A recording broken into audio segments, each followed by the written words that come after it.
রমজানের ৩ দশকের মাঝে সবচেয়ে ইম্পর্ট্যান্ট হলো আল আশরুল আওয়াখির। সেই শেষ দশকে আছে ইতিকাফ, শেষ দশকে আছে লাইলাতুল কদর। এই জন্য এই দুটি গুরুত্বপূর্ণ বিষয় নিয়ে আজকে কথা বলবো ইনশাআল্লাহ।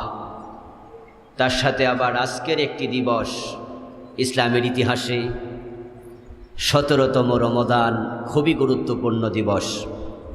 সেই হিসাবে আজকে আরেকটি গুরুত্বপূর্ণ দিন সংযুক্ত হয়েছে, ঐতিহাসিক বদর দিবস। সেই প্রসঙ্গ কিছু কথা না বললে আজকে দিনটার হক আদায় হবে না। আমরা শেষ দিকে তা নিয়েও কিছু বলার চেষ্টা করব ইনশাআল্লাহ। শুরুতে আমরা ইতিকাফ নিয়ে কথা বলতে চাই। যারা ইতিকাফ করার সিদ্ধান্ত নিয়েছেন, আগামী রমজানের 20 তারিখে সূর্যাস্তের আগেই আপনাদেরকে মসজিদে প্রবেশ করতে হবে। 20 রমজান দিন ইফতারের পূর্ব মুহূর্তেই সুন্নাহ ইতিকাফের জন্য প্রবেশ করা আবশ্যক। 20 রমজান, 19 নয়। 20 রমজান ইতিকাফে প্রবেশ করবেন। ইতিকাফ 20 রমজানের পরে যে রাত চাঁদ উঠবে সেটাই হবে 21তম রমজানের চাঁদ। আর শেষ দশক যদি হয় তাহলে 21 তারিখ থেকেই হবে, 20 তারিখ ঢুকতে হবে। ইতিকাফ খুবই গুরুত্বপূর্ণ একটি ইবাদত। রাসূলুল্লাহ সাল্লাল্লাহু আলাইহি ওয়াসাল্লাম হিজরতের পরে মদিনায় আগমন করে তিনি 9টি রমাদান পেয়েছেন। এই 9 রমজানে তিনি ইতিকাফ মিস করেননি। যেই রমজানে কোনো কারণে মিস হয়েছে, পরে তিনি সেটাকে আবার কাজা করেছেন। মা আয়েশা সিদ্দিকা রাদিয়াল্লাহু তাআলা আনহা বলছেন, কানান নবী সাল্লাল্লাহু আলাইহি ওয়াসাল্লাম ইয়াতাকিফুল আশরাল আওয়াখির মিন রমাদান হাত্তা তাওয়াফাহুল্লাহ। বিশ্বনবী ইন্তেকাল পর্যন্ত ইতিকাফ কন্টিনিউ করেছেন এবং তিনি ইতিকাফের ব্যাপারে ওনার স্ত্রীরা অনুমতি চেয়েছিল, মা আয়েশা তিনি অনুমতিও দিয়েছিলেন। একটি হাদিসে পাওয়া যায়, মা আয়েশা সিদ্দিকা রাসূলুল্লাহ সাল্লাল্লাহু আলাইহি ওয়াসাল্লামের কাছে ইতিকাফের অনুমতি চাইলেন। ফাআযিনা লাহা, বিশ্বনবী তাকে ইতিকাফের অনুমতিও দিলেন। যদিও সেই বছরের ইতিকাফ রাসূল পরক্ষণে ছেড়ে দিয়েছিলেন, কারণ মা আয়েশা অনুমতি পেলেন। তিনি মসজিদে নববীতে একটুখানি জায়গায় ওনার ইতিকাফের জন্য একটি আপনার রুম, হুজরার মতো, কামরার মতো বানালেন, তাঁবুর মতো খাটালেন। হযরত হাফসা রাদিয়াল্লাহু তাআলা আনহা মা আয়েশার কাছে গিয়ে বলেন, আপনি ইতিকাফ করবেন, রাসূল তো ইতিকাফ করেন, এটা অভ্যাসগত, তা আপনি করলে আমি কেন করব না? মা আয়েশা বিশ্বনবীর অনুমতি না নিয়ে মনে মনে ভাবলেন, রাসূল আমাকে অনুমতি দিছে, হাফসাকে তো আর মানা করবে না, তাই তিনি অনুমতি দিলেন। হাফসা, ঠিক আছে। হাফসা রাদিয়াল্লাহু তাআলা আনহা মসজিদে নববীর এক কোনায় উনিও একটা তাঁবু খাটালেন। হযরত হাফসা রাদিয়াল্লাহু তাআলা আনহাকে দেখে হযরত জয়নব রাদিয়াল্লাহু তাআলা আনহা বলেন, তাহলে আমি কেন নয়? উনিও মসজিদের ভিতরে এক কোনায় এসে তাঁবু খাটালেন। রাসূলুল্লাহ সাল্লাল্লাহু আলাইহি সাল্লাম তাকায়া দেখেন মসজিদে শুধু তাঁবু আর তাঁবু দেখা যায়। রাসূল জানতে চাইলেন ব্যাপারটা কি। খবর দেয়া হলো যে আপনার স্ত্রীরা মোটামুটি সবাই লাইন ধরছে। আল্লাহর হাবিব বললেন, আমার তাঁবুটা ঘুটায় ফেল। তো বিশ্বনবীর তাঁবুটা ঘুটিয়ে ফেলা হয়েছে, উনি ইতিকাফ ছেড়ে দিলেন। তখন রাসূলের স্ত্রীরাও সবাই ইতিকাফ ছেড়ে বাড়ি চলে গেল।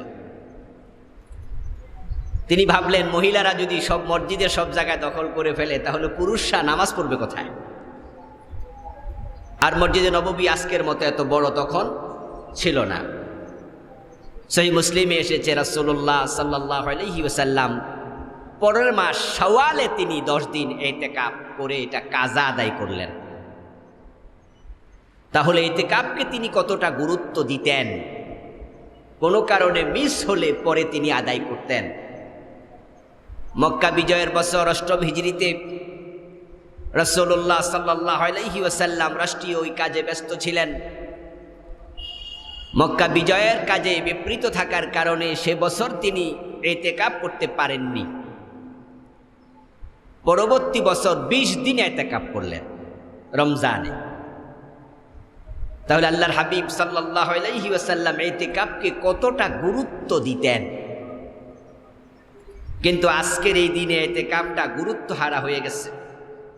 ইমাম আজ-জুহরি রাহিমাহুল্লাহ এর জন্য বিস্ময় প্রকাশ করে বলেছেন, আজাবান লিল মুসলিমিন তারাকুল ইতিকাফ মা আন্নান নবী সাল্লাল্লাহু আলাইহি ওয়াসাল্লাম মা তারাকাহু মুনযু কাদামাল মাদিনা হাত্তা কাবাদাহুল্লাহ।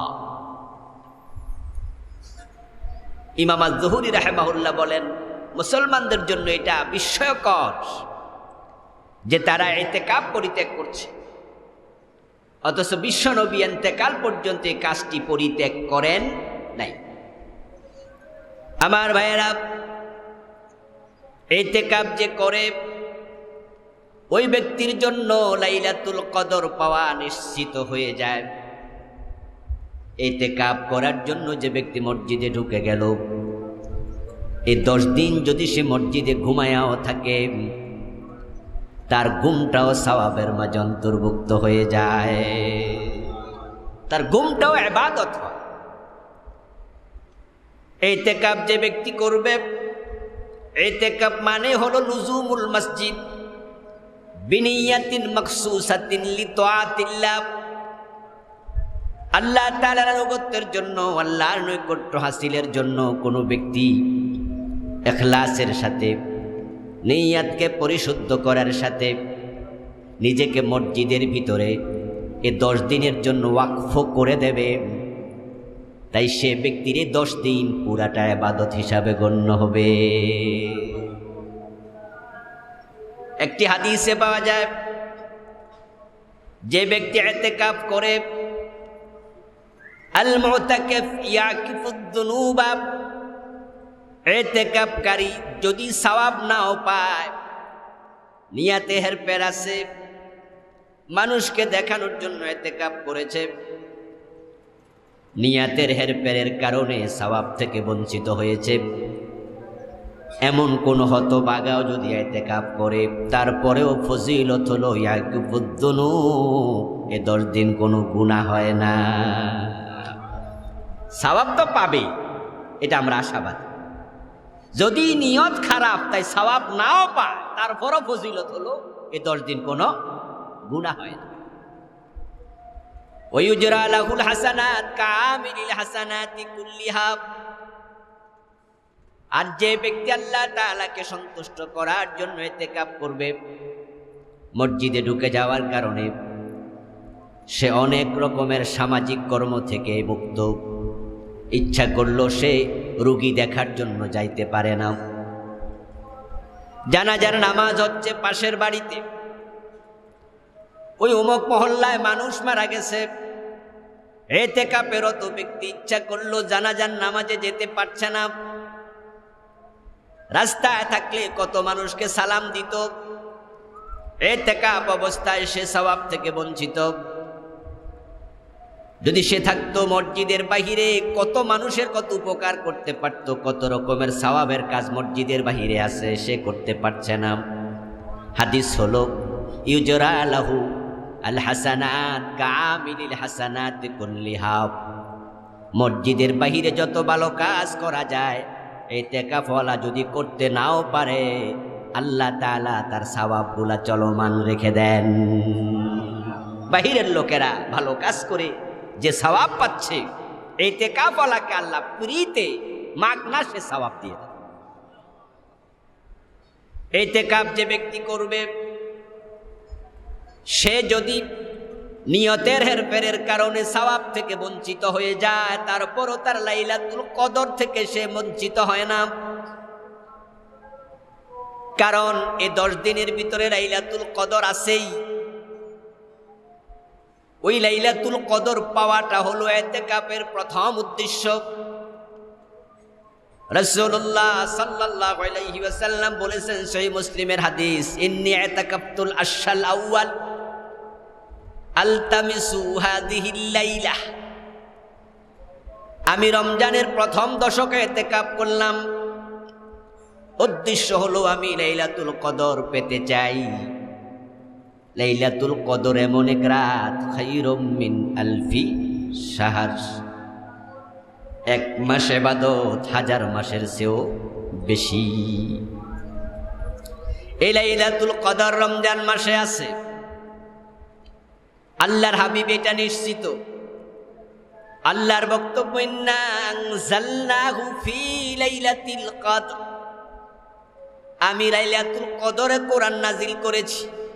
তিনি সাহেবুল ওহী, কোরআন তার উপরে এসেছে, তাই তিনি জানেন লাইলাতুল কদর এই রমজানে।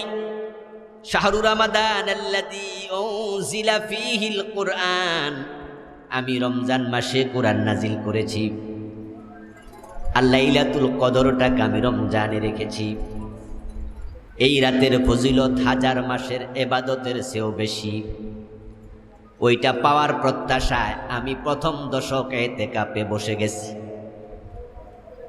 প্রথম দশক চলে গেল, ফাউতিতু সুম্মা আতাকাফতুল আশহাল আওসাত, আমার কাছে অনুমিত হলো আমি কদর পাই নাই। তাই সেটা পাওয়ার প্রত্যাশা আমি পরবর্তী 10 দিন ইতিকাফ শুরু করে দিলাম। পরের 10 দিন ইতিকাফ করার পরে ফাউতিতু ফাকিলা লি আই আতানিল মালাক। দ্বিতীয় দশকে ইতিকাফের পরে আতানিল মালাক, ফেরেশতা আমার কাছে এসেছে।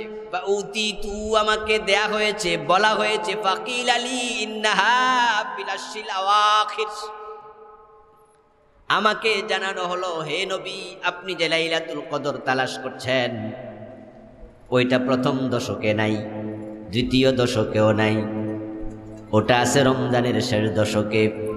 আমি নবী বাড়ি গেলাম না, বরং আমি সাহাবাদের মাঝে ঘোষণা করলাম, ফামান আহাব্বা ফালিয়াতাকিফ, আমি তোমাদেরকেও বলছি যে লাইলাতুল কদর পেতে চায় সে যেন শেষ দশকে ইতিকাফে বসে যায়। ফায়াতাকাফা সাহাবাতু মাহু, অতঃপর রাবি বলেন, সাহাবায়ে কেরাম এই ঘোষণা শোনার পরে ওনার সাথে ইতিকাফে বসা শুরু করে দিলেন। যে ইতিকাফে বসে সে লাইলাতুল কদর পায়, মিস হয় না। আমার বন্ধু, লাইলাতুল কদর প্রসঙ্গে আমরা একটু পরে বলছি। আল্লাহর হাবিব ইতিকাফের ফজিলত নিয়ে আরেকটি হাদিস বলেছেন, মান ইতাকাফা ইয়াওমান ইবতাগা ওয়াজহিল্লাহ জাআলাল্লাহু বাইনাহু ওয়া বাইনান নারি সালাসা খানাদিক। রাসূলুল্লাহ সাল্লাল্লাহু আলাইহি সাল্লাম বলেন, যে ব্যক্তি আল্লাহর সন্তুষ্টির জন্য এক রাত ইতিকাফ করবে, একদিন ইতিকাফ করবে, আল্লাহ খুশি হইয়া তার মাঝে এবং জাহান্নামের মাঝে 3টি পরিখা খনন করে দেন। কুল্লু খান্দাকিন আবআদু মিম্মা বাইনাল খাফিকাইন, এক একটা খন্দকের দূরত্ব পাশ্চাত্য এবং পাশ্চাত্যের মতো দূর। পূর্ব এবং পশ্চিম সীমান্ত, পৃথিবীর পূর্ব দিক, পৃথিবীর পশ্চিম দিক যতটুকু দূর হয়, আল্লাহ তাআলা 3টা পরিখা খনন করে তাকে এতটুকু দূরে নেন, এক একটা দূরত্ব এই পরিমাণ। সুবহানাল্লাহ। ইতিকাফকারীকে আল্লাহ তাআলা জাহান্নাম থেকে দূরে সরিয়ে দেন। ইতিকাফ বিশ্বনবীর নিয়মিত সুন্নাহ। যে ইতিকাফ করে তার সবচেয়ে বড় উপকার হলো সে তার কলবকে একমুখী করে। ইতিকাফ করার জন্য যে আসে সে তার পরিবার পরিজন, ব্যবসা বাণিজ্য, চাকরি বাকরি সব কিছু 10 দিনের জন্য ক্লোজ করে দেয়। সব কিছু ক্লোজ করে সে আল্লাহর ঘরে ঢুকে যায় এবং সে চূড়ান্ত বিদায়ের জন্য ইতিকাফ প্রস্তুতিমূলক হিসাবে তার কাছে আসে। এমন একটা দিন আসবে যেদিন দুনিয়ার সব কিছুর সাথে চিরতরে সম্পর্ক বিচ্ছিন্ন হয়ে যাবে। ইতিকাফ এই শিক্ষা আপনাকে দেয়, আপনি আল্লাহমুখী হবেন। ইতিকাফকারী নির্জনতা প্রিয় হয়। একা একা আল্লাহ পাক রব্বুল আলামিনকে কাছে পাওয়ার জন্য সবচেয়ে বড় সুযোগ। এই জন্য নবী মুহাম্মদ সাল্লাল্লাহু আলাইহি ওয়াসাল্লাম ওহী নাজিলের আগে গারে হেরায় ধ্যানমগ্ন ছিলেন। ইতিকাফ যে ব্যক্তি করে সে একান্তে আল্লাহকে পাওয়ার চেষ্টা করার সুযোগ পায়, যেটা ইতিকাফ ছাড়া স্বাভাবিকত পাওয়া যায় না। ইতিকাফ যে ব্যক্তি করে 10 দিন জিকির আজকারে তাওবা ইস্তেগফারে কাটানোর সুযোগ পায়, সে একমুখী হয়ে গেল।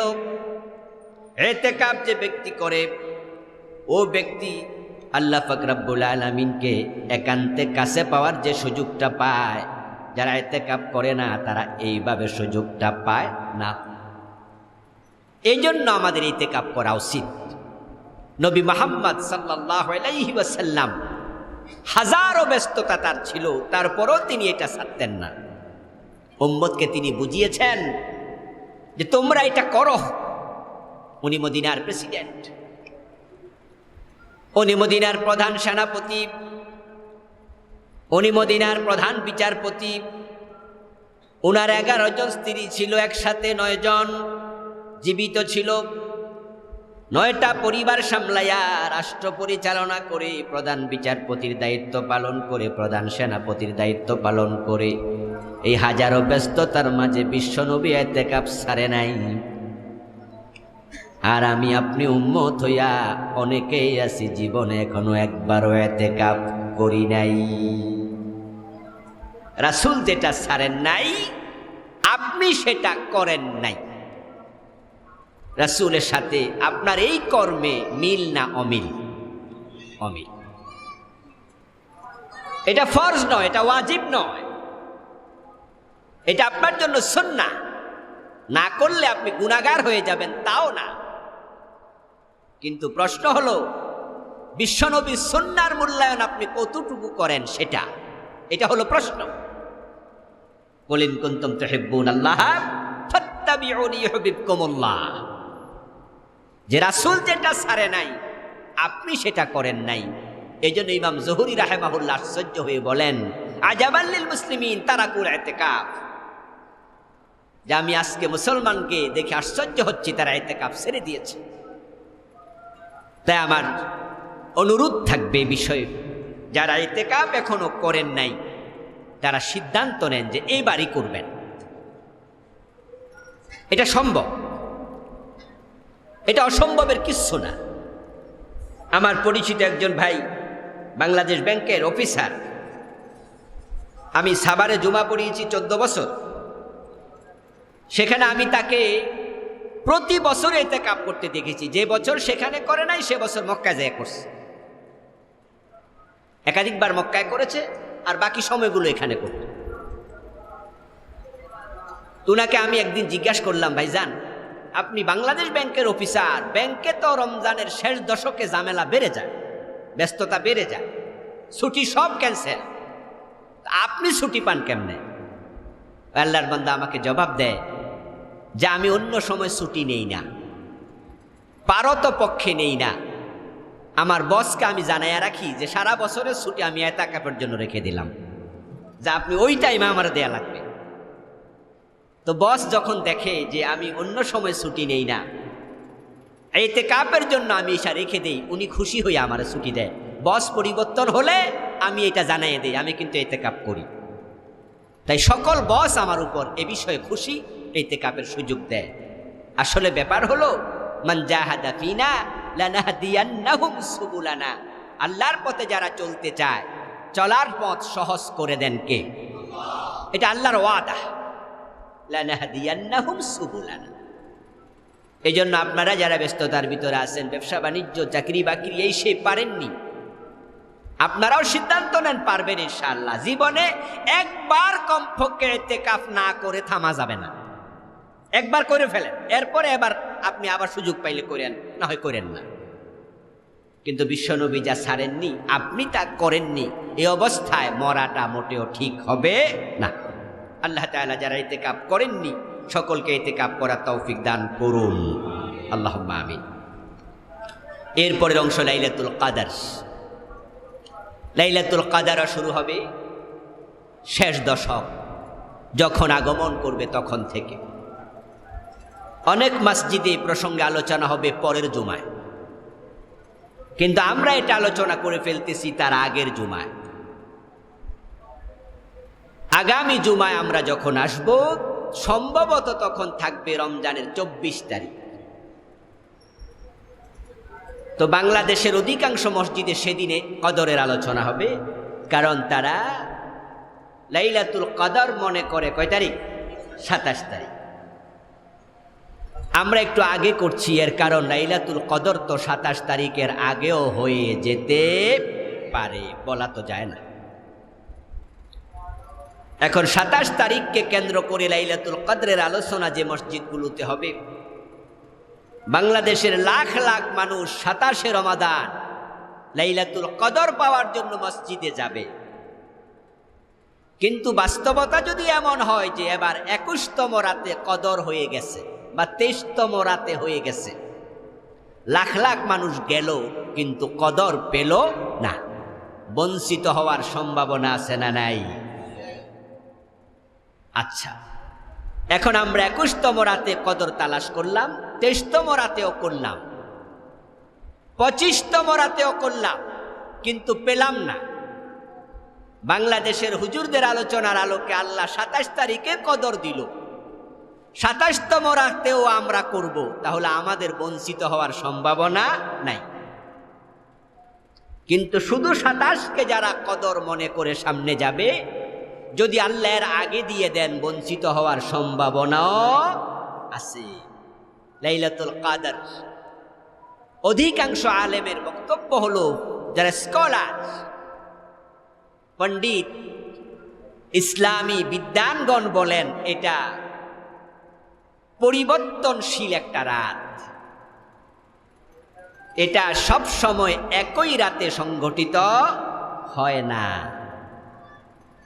তবে রমজানের শেষ দশকেই হবে। এই জন্য রাসূলুল্লাহ সাল্লাল্লাহু আলাইহি ওয়াসাল্লাম বলেন, তাহাররু লাইলাতাল কদর ফিল বিত্রি মিনাল আশরিল আওয়াখির মিন রমাদান। তোমরা রমজানের শেষ দশকের বেজর রাতগুলোতে লাইলাতুল কদর তালাশ করো। হিয়া ফি রমাদান, আল্লাহর হাবিব নিশ্চয়তা দিয়ে বলেন এটা রমজানে আছে। হিয়া ফিল বিতির, এটা বেজর রাতে আছে, মিনাল আশরিল আওয়াখির, শেষ দশকের, ফি 21 হতে পারে 21 তারিখ, আও 23 হতে পারে 23 তারিখ, আও 25 হতে পারে 25 তারিখ, আও 27 হতে পারে 27 তারিখ, আও ফি আখিরি লাইলাতিন মিন রমাদান হতে পারে রমজানের শেষ রাত মানে 29 তারিখ। তোমরা এই বেজর রাতগুলোতে লাইলাতুল কদর তালাশ করো। এই লাইলাতুল কদর এমন এক রাত, আল্লাহর হাবিব বলেন, ইদা দাখালা রমাদান ফিহি লাইলাতুন খায়রুম মিন আলফি শাহর। আমার উম্মতেরা শোনো, রমজান প্রবেশ করেছে, এ রমজানে এমন রাত আছে, এক রাত ইবাদত করলে 1000 মাসের চেয়ে বেশি সওয়াব তোমরা পেয়ে যাবে। মান হুরিমাহা ফাকাদ হুরিমাল খায়র কুল্লাহা। যদি তোমাদের কোনো ব্যক্তি ওই রাত থেকে বঞ্চিত হও, তাহলে বুঝে নিবা আল্লাহর যত রকমের নিয়ামত আছে, কল্যাণ আছে, তুমি যেন সব হারাইয়া ফেলছ। ওয়ালা ইউহরামু খায়রুহা ইল্লা ওয়ালা ইউহরামু খায়রাহা ইল্লা কুল্লু মাহরুম। আর ওই রাতের ফজিলত থেকে বঞ্চিত হয় না কোনো মানুষ, শুধু সেই বঞ্চিত হয় যাকে সকল কল্যাণ থেকে বঞ্চিত করা হয়েছে। এই হাদিস খুব তাৎপর্যপূর্ণ। এই রাতের ফজিলত থেকে সেই বঞ্চিত হয় যে কোনো কল্যাণই পায় না, এর মানে হতভাগা। হতভাগা ছাড়া এই রাতের ফজিলত থেকে কেউ বঞ্চিত হয় না। আল্লাহু আকবার। এই রাত ইবাদত করলে 1000 মাসের চেয়ে খাইর বলা হয়েছে। আরবিতে 1000 শব্দের উপরে কোনো সংখ্যা নাই। বাংলায় আছে, ইংরেজিতে আছে। বাংলায় আমরা বলি একক, দশক, শতক, হাজার, তারপরে আছে লক্ষ, তারপরে আছে কোটি। বাংলায় কিন্তু কোটিতে যাওয়ার পরে শেষ। এরপরে আপনি যোগ করতে হবে নতুন সংখ্যা 100 কোটি, 200 কোটি, 500 কোটি, 1000 কোটি। কিন্তু কোটি শব্দের উপরে আর শব্দ নেই। আবার ইংরেজিতে আছে মিলিয়ন, তারপরে কি বিলিয়ন, তারপরে কি ট্রিলিয়ন, আছে না? এরকম আরো আছে, কিন্তু অনেক আছে সংখ্যা। আরবিতে আছে আলফ, মেয়া শত, তারপরে আলফ হাজার, শেষ। এই জন্য পরবর্তী শব্দ বাড়াতে হলে বলা লাগে মেয়াতু আলফ, 100,000 মানে 1 লাখ। তো আলফ হলো আরবির সেরা শব্দ। তো খাইরুম মিন আলফি শাহর, আল্লাহ তাআলা যেহেতু আলফের পরে শব্দ নাই, তাই তিনি খাইর শব্দ যোগ করেছেন। খাইর হচ্ছে সুপারলেটিভ ডিগ্রি শব্দ। এটাকে ইসমে তাফদীল বলা হয়। আখয়ার এর মানে হলো 1000 মাস নয়, 1000 মাসের চেয়ে অনেক শ্রেষ্ঠ। সুবহানাল্লাহ। এক রাতের ইবাদত 1000 মাসের চেয়ে অনেক বেশি উত্তম। 1000 মাস মানে হলো 83 বছর 4 মাস। এই একটা রাত ইবাদত করলে পরে আল্লাহ তাআলা সওয়াব দেবেন লাগাতার 83 বছর 4 মাস ইবাদত করার যেই সওয়াব, সবটা পরিমাণ। সুবহানাল্লাহ। তা আমাদের বয়স যাদের 50, 15 বছর বয়স থেকে যদি আমরা রোজা ধরি, অবশ্যই তার আগে আমরা ধরেছি, তাহলে 50 বছর বয়সওয়ালারা লাইলাতুল কদর পেয়েছে 35 বার। যাদের বয়স 80 তারা পেয়েছে 65 বার। এখানে 80 বছর বয়সের 2-4 জন আছে, 65 বার পেয়েছে লাইলাতুল কদর। যাদের বয়স 40 তারা পেয়েছেন কমপক্ষে 25 বার। তাহলে এবার 25 দিয়ে 83 বছর পূরণ দেন। যদি কদর আপনি মিস না করেন তাহলে আপনি কত বছরের সওয়াব পেয়ে গেছেন। সুবহানাল্লাহ। এটা উম্মতে মুহাম্মাদের জন্য আল্লাহ তাআলার স্পেশাল উপহার। قال النبي صلى الله عليه وسلم من قام ليلة القدر إيمانا واحتسابا غفر له ما تقدم من ذنبه। বিশ্বনবী বলেন, যে ব্যক্তি ঈমান এবং ইহতিসাবের সাথে লাইলাতুল কদরে কিয়াম করবে, জেগে জেগে ইবাদত করবে, আল্লাহ পাক রব্বুল আলামিন তার অতীত জীবনের সব গুনাহ মাফ করে দেবেন। আল্লাহ সব গুনাহ ক্ষমা করবেন এক রাতের ইবাদতের কারণে। গুনাহ ক্ষমাটাই একমাত্র পুরস্কার নয়, পুরস্কার হলো এক্সট্রা 1000 মাস ইবাদত করলে যা সওয়াব তার চেয়ে বেশি। হাদিসে আসছে, ইন্নান নবী সাল্লাল্লাহু আলাইহি ওয়াসাল্লাম উরিয়া আমারান নাস মিন ক্বাবলিহি। বিশ্বনবীকে দেখানো হলো, হতে পারে সেটা স্বপ্ন যোগে, হতে পারে সেটা ইলহামের মাধ্যমে, হতে পারে আল্লাহ ওহীর মাধ্যমে জানিয়েছেন। আল্লাহর হাবিবকে দেখানো হলো, জানানো হলো আগেকার নবীদের হায়াত কত বেশি ছিল। আমারান নাস, বনি ইসরাইলের লোকেরা কত বছর হায়াত পেত। ফাকান্নাহু তাকাসার, আল্লাহর হাবিবের কাছে তখন মনে হলো তাকাসারা আমার উম্মতিহি, বিশ্বনবীর কাছে বড় কম মনে হলো তার উম্মতের হায়াত। বনি ইসরাইল এমন লোক ছিল 1100 বছর হায়াত পেয়েছে, 1000 বছর পেয়েছে, 500 বছর, 700 বছর পেয়েছে। স্বাভাবিক কম বয়সে যারা মারা যেত তারাও 200-250 বছর হায়াত পেত। বিশ্বনবীকে দেখানোর পরে উনার মনটা খারাপ হয়ে গেল। আমার উম্মত তো হায়াত পাবে 60 বছর, 70 বছর, 80 বছর, তার মাঝে 15 বছর থাকবে নাবালেগ, প্রতিদিন 6 ঘন্টা থাকবে ঘুমায়া, প্রস্রাব পায়খানা করবে, খাবার দাবার নিয়ে ব্যস্ত থাকবে, ইবাদত করবে আর কত। 24 ঘন্টা দিনের মাঝে 5 ওয়াক্ত নামাজ পড়তে সময় লাগে 2 থেকে পৌনে 2 ঘন্টা, পৌনে 2 ঘন্টা, 2 ঘন্টা, বাকি 22 ঘন্টা ব্যক্তিগত কাজে ব্যস্ত। এখন হায়াত পাইল কত, ইবাদত করলো কত? তাহলে আগের নবীর উম্মতেরা তো জান্নাতে চলে যাবে, আমার উম্মতের অনেক আগে। বিশ্ব নবীর মনটা খারাপ হয়ে গেল। ফাআতাহুল্লাহু সূরাতাল কদর, আল্লাহ পাক রব্বুল আলামিন তখন সূরাতুল কদর নাজিল করে বিশ্ব নবীর মনটাকে খুশি করে দিলেন। আমি এমন এক রাত আপনার উম্মতের জন্য দিলাম, খায়রুম মিন আলফি শাহর, তারা লাগাতার 83 বছর ইবাদত করে যে সওয়াব পেত, আপনার উম্মত এক রাত ইবাদত করলে আমি এর চেয়ে বেশি সওয়াব দিয়ে দেব। সুবহানাল্লাহি ওয়া বিহামদিহি।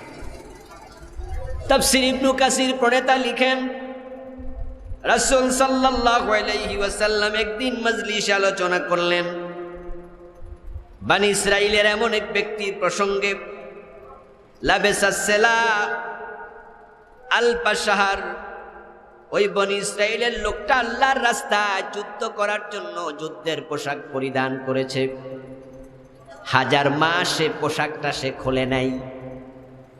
এর মানে হলো যুদ্ধে রত ছিল, গোসল করে আবার পরিধান করত, আবার যুদ্ধে চলে যেত। এইভাবে 80 বছর, 83 বছর 4 মাস, 1000 মাস আল্লাহর রাস্তায় যুদ্ধে বিপরীত থেকে তারপরে ঘরে ফিরে এসেছে। ফাআজাবাল মুসলিমুন, মুসলমানরা এই ওয়াজ শুনে তার আশ্চর্য হয়েছে। 80 বছর যুদ্ধের মাঠে ছিল, আর আমরা হায়াত পাবো 60-70 বছর। ওই লোক আমল করছে কত বেশি। মুসলমানরা মন খারাপ করলো, আমাদের উপায় কি? তাফসীর ইবনে কাসির প্রণেতা বলেন, আল্লাহ তখন সূরা কদর নাজিল করে মুসলমানদের মন খুশি করে দিল।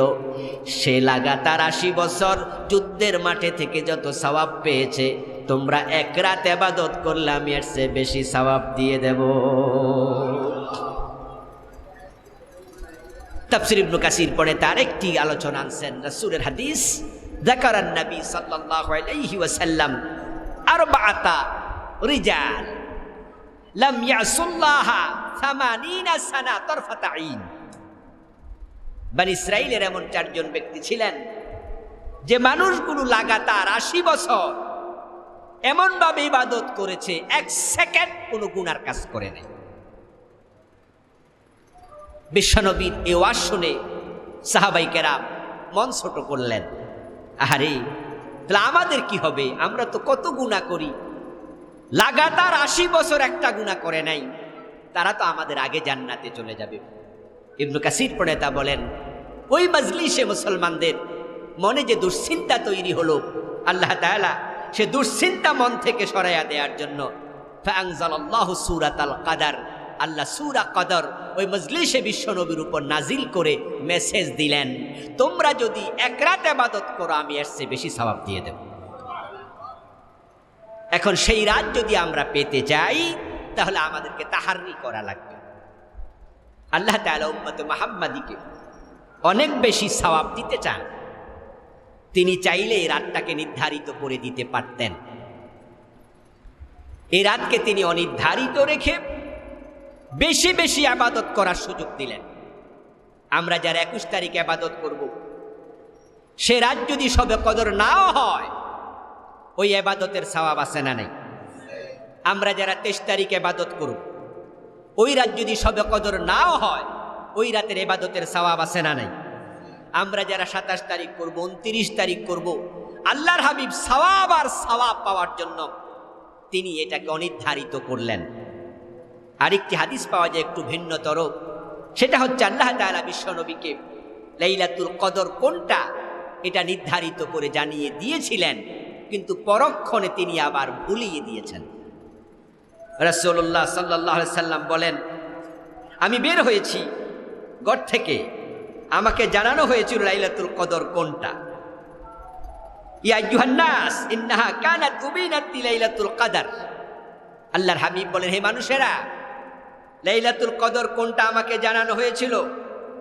ইন্নী খারাজতু লিউখবিরাকুম বিহা, আমি সে বিষয়ে খবর দেওয়ার জন্য ঘর থেকে বের হয়েছিলাম। ফাজা রাজুলান ইয়াহতাকান মাহুমাশ শয়তান, দুজন ব্যক্তি ঝগড়া করতে করতে আমার কাছে হাজির হলো। তাদের ঝগড়ার ফয়সালা করতেছিলাম, তাদের সাথে শয়তান হাজির ছিল। ফানুসিতুহা, ওই ঝগড়ার ফয়সালা করা অবস্থায় যে তারিখটা আমাকে জানানো হয়েছে সেটা আবার ভুলিয়ে দেয়া হয়েছে।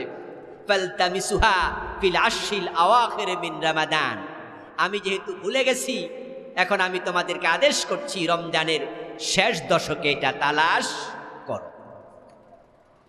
ফেইলুল হাকিম লা ইয়াখলু আনিল হিকমাহ, আল্লাহ মহাবিজ্ঞানী, উনার কোনো কাজ হিকমতের খেলাফ নয়। এ ভুলিয়ে দেওয়ার মাঝেও হিকমত আছে না নাই? সেটা হচ্ছে উম্মত বেশি বেশি সওয়াব কামাই করুন। বিশ্বনবী নির্ধারিত করে বলে দিতে পারতেন, আল্লাহ চাইলে জানিয়ে দিতে পারতেন, যেটা ভুলিয়েছেন না ভুলালেও পারতেন। কিন্তু আল্লাহ তাআলা নির্ধারিত করে না দিয়ে আমাদেরকে ব্যাপকভাবে ইবাদতের সুযোগ দিলেন। আমরা এটাকে নির্ধারিত করতে চাই না। যদিও কিছু হাদিস রমজানের 27 তারিখের ব্যাপারে পাওয়া যায়। এই হাদিসগুলো তাদের জন্য প্রযোজ্য যারা স্বাস্থ্যগতভাবে দুর্বল, এত ইবাদত করবে, এত ইবাদত করার মতো সামর্থ্য রাখে না। ওই সমস্ত ব্যক্তিদের ব্যাপারে আমরা বলবো তারা রমজানের 27 তারিখ ইবাদত করুক। রাসূলুল্লাহ সাল্লাল্লাহু আলাইহি ওয়াসাল্লামের কাছে একজন ব্যক্তি এসেছেন, মুসনাদে আহমদে হাদিস, আতান নবিয়্যা রাজুলুন ফাকালা ইন্নী শাইখুন কাবীর। আলী, হে রাসূল, আমি অসুস্থ মানুষ, আমি বুড়া হয়ে গেছি। ইয়াশুক্কু আলাইয়াল কিয়ামু বিল-লাইল ফাআমুরনি বিলাইলাতিন ইউওয়াফফিকনি আল্লাহু লাইলাতাল কদর। হুজুর, আমি 21 তারিখ ইবাদত করব, 23 তারিখ করব, 25 তারিখ করব, 27 করব, 29 করব। আসলে আমার শরীরটা সাপোর্ট করবে না। ইয়াশুক্কু আলাইয়াল কিয়াম, আমি কিয়ামুল লাইল করতে অপারগ। কিন্তু হুজুর, আমি লাইলাতুল কদরের ফজিলত হারাতে চাই না। আপনি আমাকে বলুন নির্ধারিত করে এক রাত, আমি ওই রাত কমপক্ষে চেষ্টা করব। ফাকালান নবী সাল্লাল্লাহু আলাইহি ওয়াসাল্লাম আলাইকা বিস-সাবিআ। বিশ্বনবী অসুস্থ মানুষটাকে লক্ষ্য করে বললেন, তাহলে তুমি সপ্তম রাত, সপ্তম বেজর রাত, মানে 27তম রাতে তুমি কিয়ামুল লাইল করিও। এভাবে আরো দুই একটি হাদিস পাওয়া যায় 27তম রাতের কথা।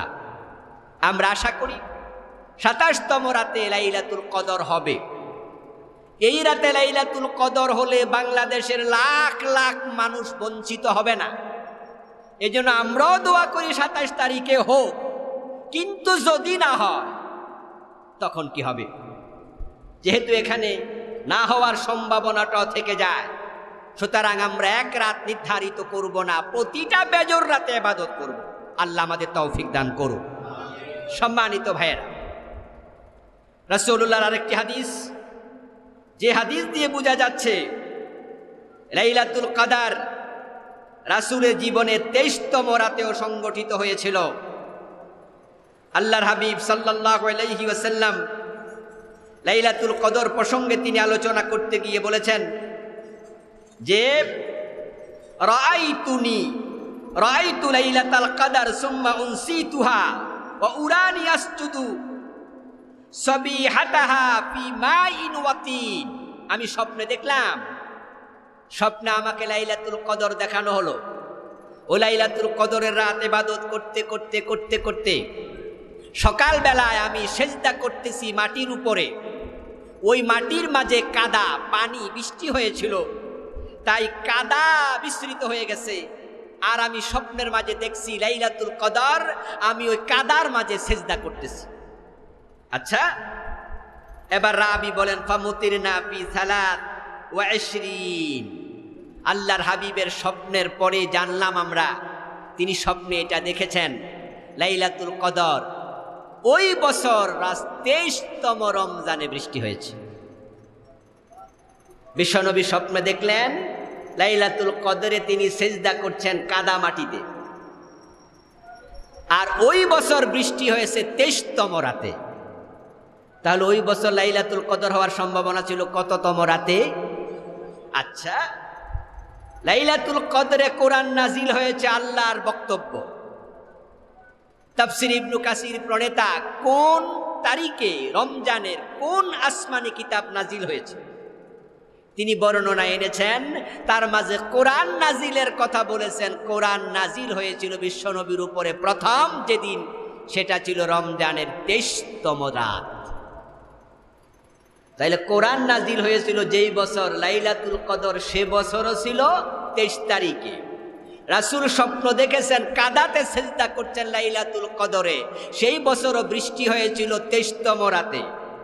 আবার রাসূল ওই বুড়া মুরব্বীরে বলছে, তুমি যেহেতু এক রাত করবা তাহলে তুমি করবা 27তম রাতে। হযরত উবাই বিন কাব রাদিয়াল্লাহু তাআলা আনহু বলছেন, সহিহ মুসলিমের হাদিস, যে লাইলাতুল কদর যে রাতে হবে তাতলু শামস লা শুআ লাহা, লাইলাতুল কদর শেষ হওয়ার পরে রাত চলে যাবে, সূর্য উঠবে, সেদিন সূর্যে আলো কম থাকবে। তাহলে নির্ধারিত যদি হতো তাহলে তো এত কথা বলা দরকার ছিল না। এজন্য আমরা সাবস্টেন্স, কনক্লুশন, নির্যাস যেটা বলতে চাই সেটা হলো আমরা এক রাত্রির সাথে লাইলাতুল কদরকে নির্ধারিত করতে চাই না, আমরা প্রতি রাতে করতে চাই।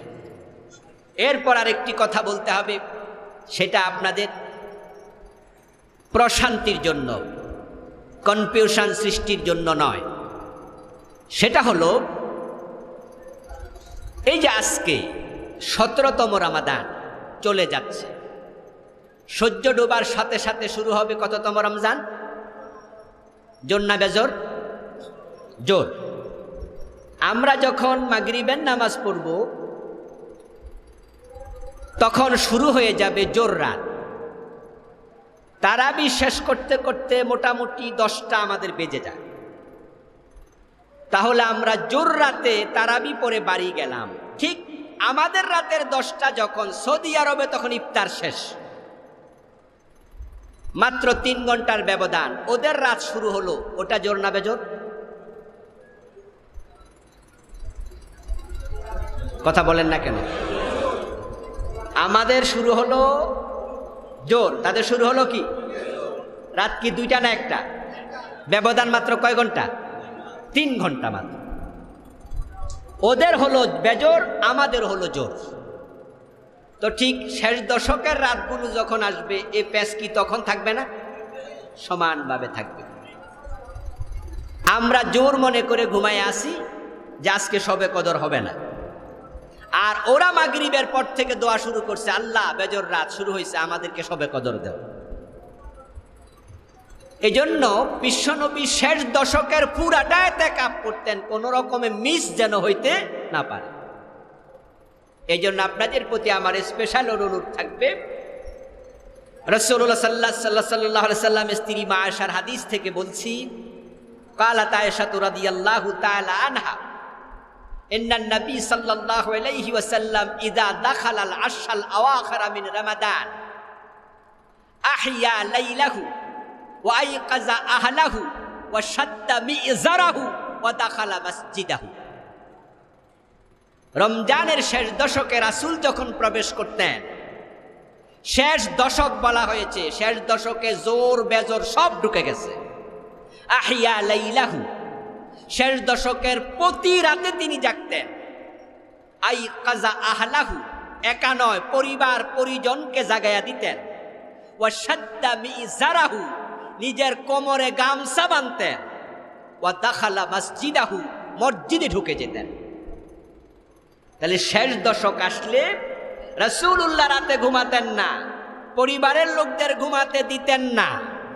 কোমরে গামছা বাঁধা মানে কি? স্ট্রংলি প্রস্তুতি নেয়া। শাদ্দা মিজারাহু, লুঙ্গি ভালো করে বাঁধতেন। এর মানে ইবাদতে দাঁড়িয়ে যেতেন, সারা রাত কাটায়া দিতেন। ঠিক আমরা যারা কোনোভাবেই শবে কদর মিস করতে চাই না, রমজানের শেষ দশকের কোন রাত ইবাদত ছাড়া কাটানো যাবে না। রমজানের শেষ দশকে প্রতি রাতে তাহাজ্জুদ, কিয়ামুল লাইল, তেলাওয়াতে কোরআন, জিকির আজকার, পরিবার পরিজন সকলকে নিয়ে ইবাদত করতে থাকবেন। যদি একটি রাত নসিবে জুটে যায় 80 বছর লাগাতার ইবাদতের সওয়াব মিলে যাবে। সুবহানাল্লাহ, ইনশাআল্লাহ, বিশাল ব্যাপার। এজন্য আমরা কোনোভাবেই লাইলাতুল কদরের ফজিলত মিস করতে চাই না। আল্লাহ তাআলার ফজিলত আমাদের সকলের নসিবে জুটায়া দিন, বলেন আমিন। শেষ দিকে আবার বদর দিবস নিয়ে সামান্য কথা বলতেই হবে। আপনারা আমরা সকলে জানি বদর হচ্ছে ইসলামের প্রথম যুদ্ধ, সম্মুখ সমর, যেখানে সিদ্ধান্ত হয়েছে পৃথিবীতে ইসলাম থাকবে কি থাকবে না। মক্কার কাফেররা ইসলামের ছোট্ট চারাগাছ, যেটা মাত্র 2টি পাতা মেলে দাঁড়িয়েছে, তারা চেয়েছে টেনে শিকড় সদ্য উপরে দেবে। 1000 সৈন্য প্রস্তুত করে মদিনা আক্রমণ করার জন্য আবু জেহেলের নেতৃত্বে তারা এসেছিল মদিনার দিকে। রাসূলুল্লাহ সাল্লাল্লাহু আলাইহি ওয়াসাল্লাম আদিষ্ট হলেন আল্লাহর পক্ষ থেকে। 313 জন মুজাহিদ নিয়ে তিনি বদরের প্রান্তরে গিয়ে সেখানে মোকাবেলার প্রস্তুতি নিলেন, তাবু খাটালেন। আল্লাহর হাবিবের সাথে হযরত বেলাল, খাব্বাব, খুবাইবের মতো এমন কিছু সাহাবী উপস্থিত হলেন যারা ইতিপূর্বে জীবনে কোনোদিন তলোয়ার হাতেও নেন নাই। তারা ছিলেন মানুষের ঘরের গোলাম, যুদ্ধের কোনো এলেম তাদের নাই, প্রশিক্ষণ নাই, কিভাবে ঘোড়ার পিঠে চলে যুদ্ধ করতে হয় তাদের কোনো রকমের জ্ঞান সে বিষয়ে নাই। এমন কিছু সাহাবী হাজির হয়েছে যারা 2 দিন 3 দিন না খেয়ে আছেন, কারো হাঁটু থেকে নাভি পর্যন্ত কাপড় আছে, দেহে নাই, পেট পিঠের সাথে লেগে গেছে, হাতে তলোয়ার, বল্লম, ঢাল কিচ্ছু নাই, খেজুরের আপনার কাষ্ঠখণ্ড হাতে, খেজুরের ডালা। ওরা দাঁড়িয়েছে যুদ্ধ করার জন্য। আল্লাহর অর্ডার, মোকাবেলা করো। আল্লাহর হাবিব গেলেন, সামর্থ্যের সবটুকু নিয়ে যুদ্ধের ব্যূহ রচনা করলেন। তারপরে তিনি আবার তাকে দেখেন অসম যুদ্ধ, প্রতিপক্ষ 1000 সৈন্য, অনেকগুলো ওট, চিকচিক করে তলোয়ার, অনেক যুদ্ধবিদ্যায় পারদর্শিতা সম্পন্ন লোকেরা হাজির। বিশ্বনবী আল্লাহর কাছে দোয়া করলেন, আল্লাহ পাক রব্বুল আলামিন দোয়া কবুল করলেন। মুসলমানের সহযোগিতার জন্য সে বদরের দিন আল্লাহ 5000 ফেরেশতা পাঠাইয়া দিলেন। ইসলামের প্রথম যুদ্ধ আল্লাহ তাআলা মুসলমানদেরকে বিজয়ী করে তিনি বুঝাইয়া দিলেন ইসলাম থাকার জন্য এসেছে, যাওয়ার জন্য আসে নাই। জাআল হাক্কু ওয়া যাহাকাল বাতিল, সত্য এসেছে, সত্য কখনো ধ্বংস হয় না, সত্য চিরদিন থাকবে, মিথ্যার পতন হবে।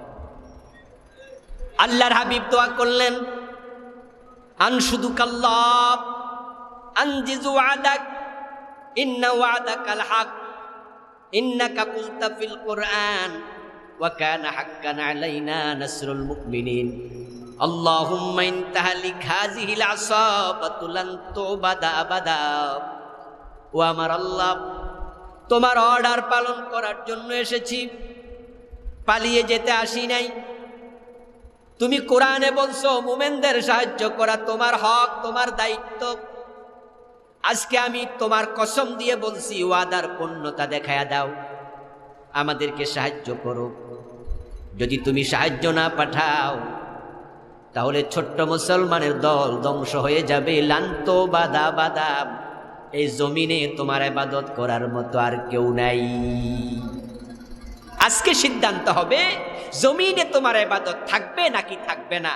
ও আল্লাহ, তোমার সাহায্য তুমি পাঠাও, ওয়াদার পূর্ণতা দেখাও, আমরা এসেছি, আমরা পালাবো না। রাসূল দোয়া করেছেন, দোয়া করা সুন্নাহ। আল্লাহর সাহায্য লাগবেই, সৈন্য দিয়ে বিজয় হয় না, বিজয় হয় ঈমান দিয়ে, আল্লাহর সাহায্য দিয়ে। কাম মিন ফিআতিন কালিলা গালাবাত ফিআতান কাসীরাতাম বিইজনিল্লাহ।